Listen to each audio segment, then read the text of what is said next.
tiada takut, menempuh badai sudah biasa. Angin bertiup, layang berkembang, ombak berdebar di tepi pantai. Pemuda berani bangkit sekarang, ke laut kita beramai-ramai. Hai, apa kabar kalian di rumah? Sebelumnya saya awali dulu. Assalamualaikum warahmatullahi wabarakatuh.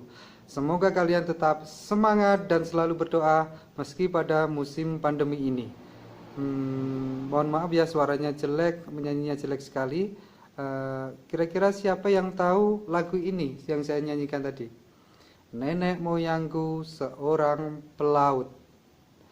Tentunya kalian itu semuanya harus bangga dengan nenek moyang kita seorang pelaut yang tidak kalah dengan pelaut-pelaut dari bangsa lainnya. Materi kita hari ini itu ada hubungannya dengan pelaut loh, yakni melacak perburuan mutiara dari timur. Kira-kira mutiara yang seperti apa ya? Dan siapa saja sang pemburu mutiaranya itu?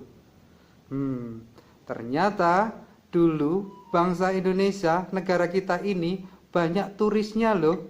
Banyak bangsa barat atau bangsa Eropa yang datang ke wilayah Indonesia. Kalian penasaran kan? Kita simak bersama-sama pembahasan pembelajaran pada ulasan berikut ini.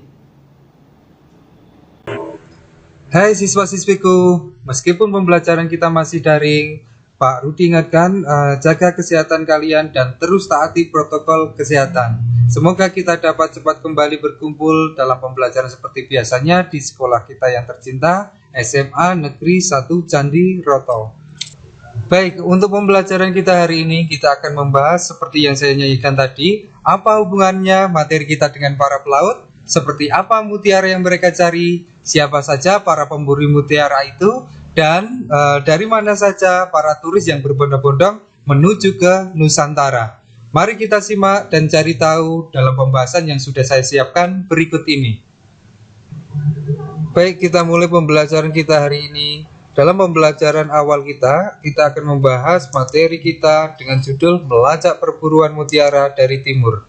Dalam materi ini kita akan mencoba memahami secara bersama-sama indikator yang pertama, latar belakang munculnya bangsa Eropa ke dunia timur.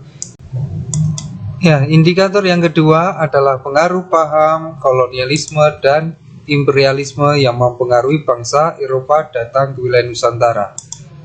Indikator yang ketiga, para penjelajah yang datang ke wilayah Nusantara. Dan sedikit evaluasi untuk pemahaman kalian tentang materi ini yang akan saya sampaikan di akhir pembelajaran hari ini.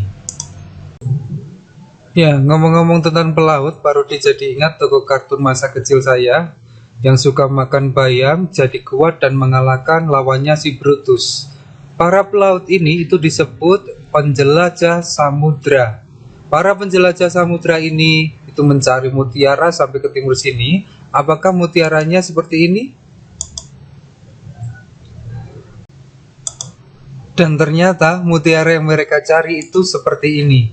Ada lada, ada cengkeh, ada pala, dan ada kayu manis dan lain sebagainya. Ini yang mereka sebut dengan rempah-rempah.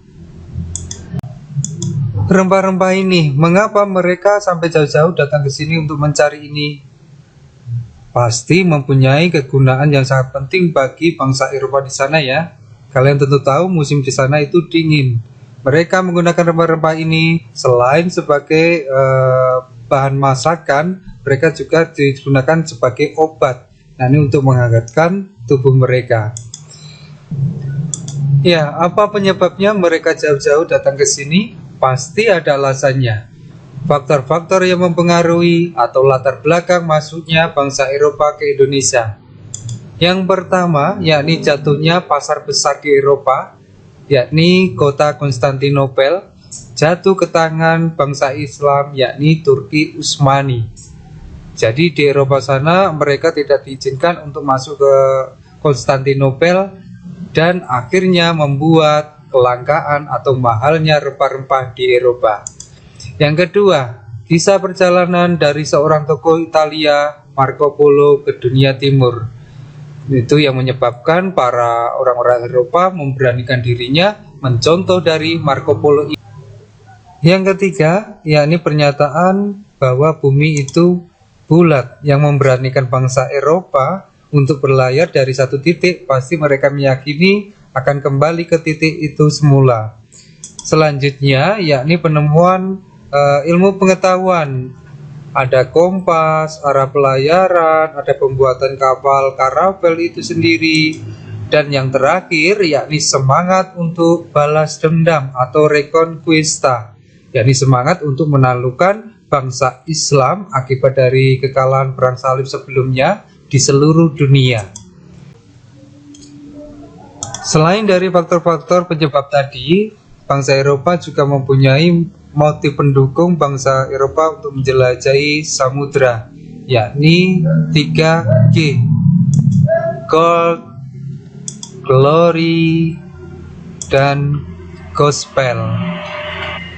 Gold itu sendiri mereka mencoba ingin memperkaya kekayaan mereka, dan glory ingin menguasai atau memperluas wilayah kekuasaan untuk mencapai kejayaan, dan gospel untuk menyebarkan agama Nasrani mereka. Ya, dalam motif 3D tadi didasari suatu perkembangan yang terjadi di bangsa Eropa, yakni munculnya persaingan antara bangsa Eropa untuk memperebutkan wilayah kekuasaan di daerah lain, yang disebut kolonialisme dan imperialisme. Apa itu kolonialisme dan imperialisme? Mari kita bahas secara bersama-sama. Yang pertama, kolonialisme. Kolonialisme itu berasal dari kata dasar koloni, yang artinya daerah atau wilayah. Bapak menyebutnya di sini bangsa, yakni suatu politik atau paham untuk menguasai bangsa satu ke bangsa lainnya. Yakni kalian bisa menyebutnya itu sebagai perluasan wilayah atau kependudukan wilayah. Kita bisa menyimpulkannya adalah kolonialisme adalah suatu sistem atau yang mereka gunakan untuk penguasaan atau menjalankan politik kependudukan. Ya, sedangkan imperialisme itu berasal dari kata imperium, yang berarti kerajaan besar atau penguasaan wilayah. Hanya satu wilayah dari bangsa lain yang dikuasai oleh bangsa penjajah. Kita dapat menyimpulkannya suatu sistem penjajahan langsung dari suatu negara terhadap negara lain.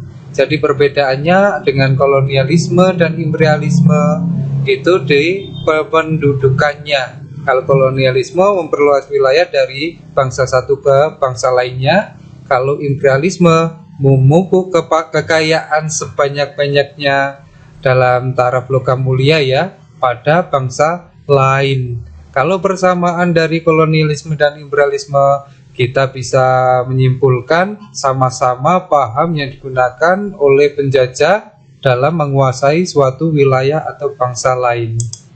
Kita lanjut ke pembelajaran selanjutnya, penjelajahan bangsa Eropa ke Nusantara. Bangsa yang mempelopori penjelajahan samudra adalah bangsa Portugis dan Spanyol. Ya, di antara penjelajahan bangsa Spanyol dan bangsa Portugis, ada yang mengikuti jejak mereka, yakni bangsa Belanda dan Inggris. Kita lihat peta pelayaran samudra ini. Ada beberapa bangsa dari Eropa, hanya sekecil ini ya, mereka menjelajahi samudra yang luas sekali. Ada bangsa Portugis, Spanyol, Belanda, dan Inggris.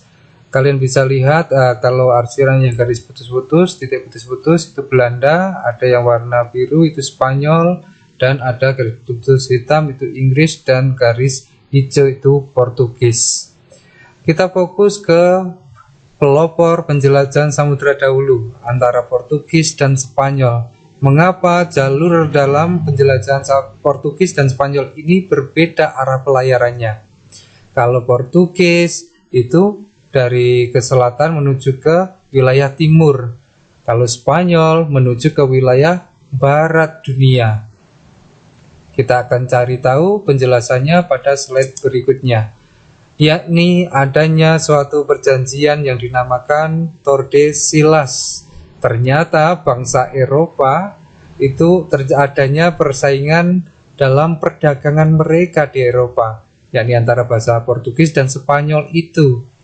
Dan tercetuslah dalam kesepakatannya antara Portugis dan Spanyol itu membuat perjanjian yang namanya Tordesillas. Jadi Portugis tadi mendapatkan arah pelayarannya menuju ke wilayah timur, kalau yang Spanyol menuju ke wilayah barat. Kalian bisa lihat perjanjian Tordesillas ini ya, pengertiannya di beberapa tulisan ini. Ya, kita mulai dengan bangsa pelopor penjelajahan samudra, yakni bangsa Portugis. Kenapa Pak Rudi sering menyebutkan kata Portugis, dan nanti kalian akan menjumpai banyak kata Portugis ini di buku kalian. Kata Portugis ini adalah nama sebutan bagi orang-orang bangsa Portugal yang datang ke wilayah Nusantara. Jadi kalian sudah mengetahui ya sekarang kenapa namanya Portugis. Bangsa Portugis dalam penjelajahan samudranya itu diisi oleh tokoh-tokoh ini ya, seperti kayak pangeran, banyak yang berjubah, ada yang jenggotnya panjang. Orang-orang dulu itu seperti itu memang. Kita ketahui siapa nama tokoh-tokoh ini. Yang pertama adalah Bartolomeus Dias. Yang kedua adalah Vasco da Gama. Yang ketiga Alfonso de Albuquerque. Dalam penjelajahan samudra bangsa Portugis diawali oleh seorang tokoh. Kira-kira dari tokoh yang saya sebutkan tadi siapa ya tokoh penjelajah pertamanya dari bangsa Portugis? Bartolomeus Dias. Dan ada juga yang pertama kali menginjakkan kakinya ke wilayah Nusantara, itu adalah Alfonso de Albuquerque, pertama kali di Malaka pada tahun 1511. Kita bahas satu persatu tokoh-tokoh penjelajah samudra bangsa Portugis. Yang pertama Bartolomeus Dias, seperti orang tua tadi ya, tapi dia berani untuk mengarungi samudra. Dalam penjelajahannya, dalam mengarungi samudra mulai dari Portugis, karena perjanjian Tordesillas tadi, jadi bangsa Portugis mendapatkan arah pelayaran ke wilayah timur.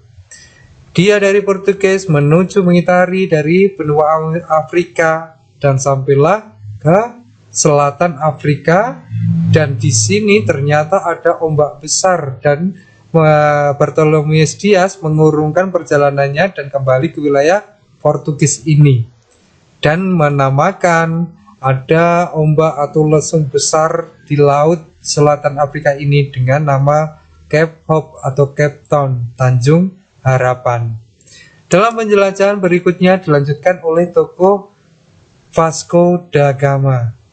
Tokoh Vasco da Gama ini mengitari atau mengarungi samudra melewati jalan dari Bartolomeus tadi. Sebelumnya dia bisa melewati Tanjung Harapan tadi dan sampai ke wilayah Asia Selatan, yakni di Calicut, India. Akan tetapi dalam penjelajahan samudranya dia tidak mendapati tempat rempah-rempah untuk dibawa ke Portugis, dan akhirnya dia mengurungkan niatnya untuk menjelajah samudra dan kembali ke wilayah Lisbon. Ya, kita lanjut ke tokoh penjelajahan Portugis yang berikutnya. Pertama kali menginjakkan kakinya di wilayah Nusantara, yakni di Selat Malaka tadi ya, Alfonso de Albuquerque. Kalau kalian di SMP mengenalnya dengan mungkin Querque, tulisannya paling unik sendiri ini. Kita lihat perjalanannya dari Portugal ke wilayah Nusantara. Alfonso de Albuquerque ini dalam perjalanannya juga mengarungi samudra, mengikuti jejak dari sebelum-sebelumnya, mengitari benua Afrika sampai ke Asia Selatan dan akhirnya sampai ke wilayah Nusantara, yakni di Malaka. Kalau sekarang itu wilayah Malaysia ya. Pada tahun 1511 mereka mendarat di wilayah Malaka sini ya, dan ternyata tidak banyak ditemukan rempah-rempah di dalam di Selat Malaka ini, dan akhirnya mereka melanjutkan perjalanan ke wilayah timur Indonesia, sampailah di Malaka. Dan akhirnya dari Malaka sini mereka melanjutkan ke wilayah timur Nusantara, sampailah di wilayah Maluku pada tahun 1512. Apa yang terjadi di Maluku? Dan ternyata di Maluku sini ditemukannya banyak rempah-rempah oleh bangsa Portugis. Akan tetapi terjadi suatu masalah, yakni persaingan dengan bangsa Eropa lainnya. Kita bahas lebih lanjut lagi setelah membahas bangsa penjelajah lainnya. Ya, bangsa pelopor yang selanjutnya adalah bangsa Spanyol.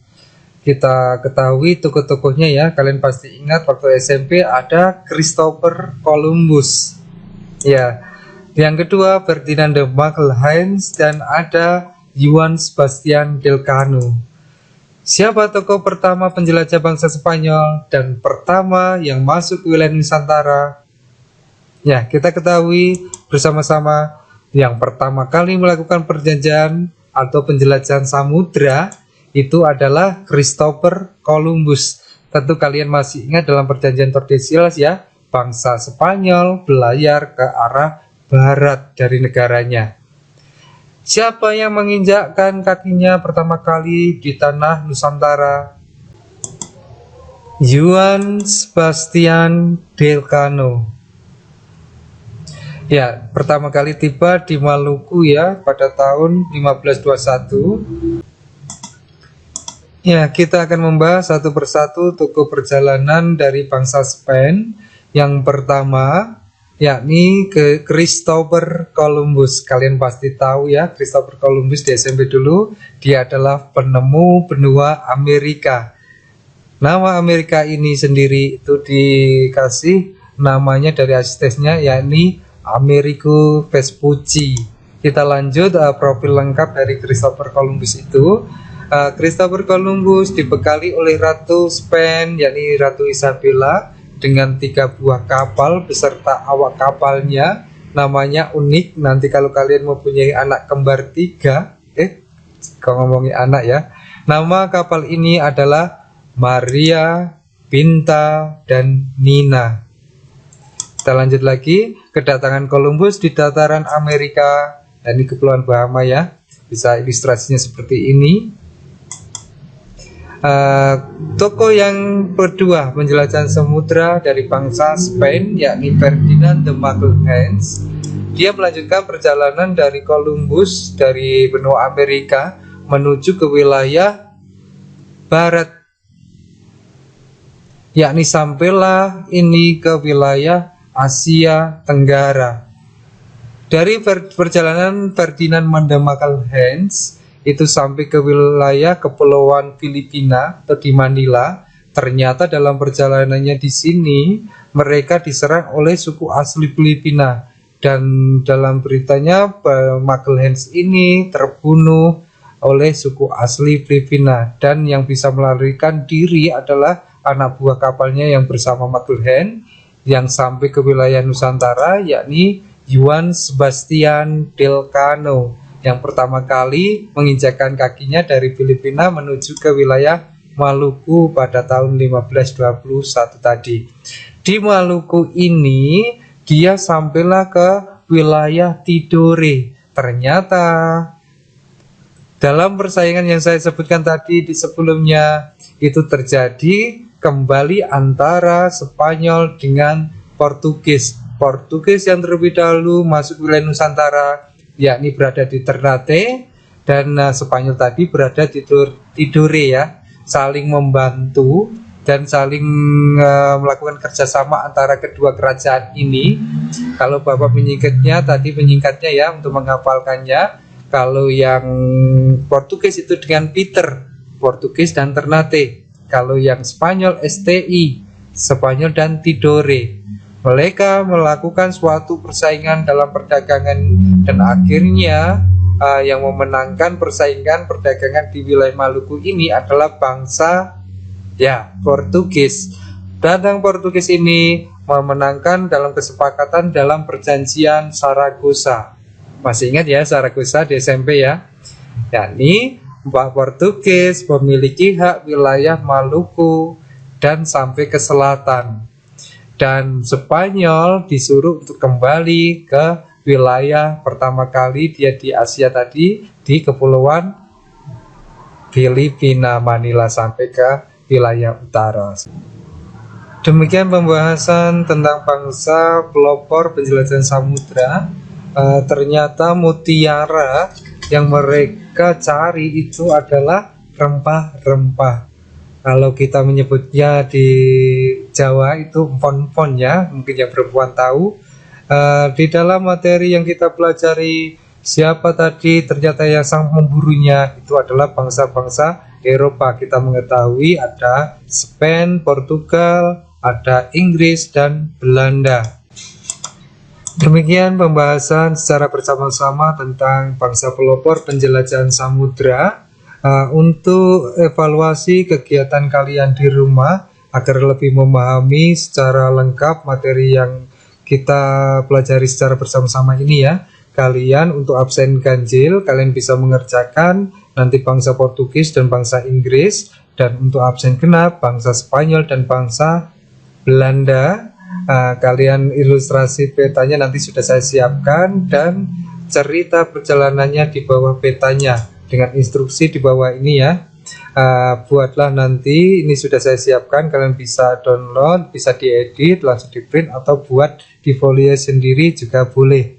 Buatlah garis-garis perjalanannya, dan setiap tempat-tempat yang mereka singgahi itu diberi tanda atau simbol. Tidak perlu ke semuanya tokoh nanti ya, yang penting atau yang terkenal nanti boleh kalian 1 atau 2 tokoh kalian bisa buat ilustrasinya, dan berilah penjelasan cerita di bawah petanya. Ya, sampai jumpa lagi di pertemuan pembelajaran jarak jauh berikutnya. Jangan lupa nanti kalian bisa pelajari materi berikutnya tentang terbentuknya kongsi dagang kekuasaan VOC yakni Belanda di Nusantara. Tetap semangat untuk mengikuti kegiatan pembelajaran yang dilakukan oleh sekolah kita tercinta. Sampai ketemu lagi. Wassalamualaikum warahmatullahi wabarakatuh.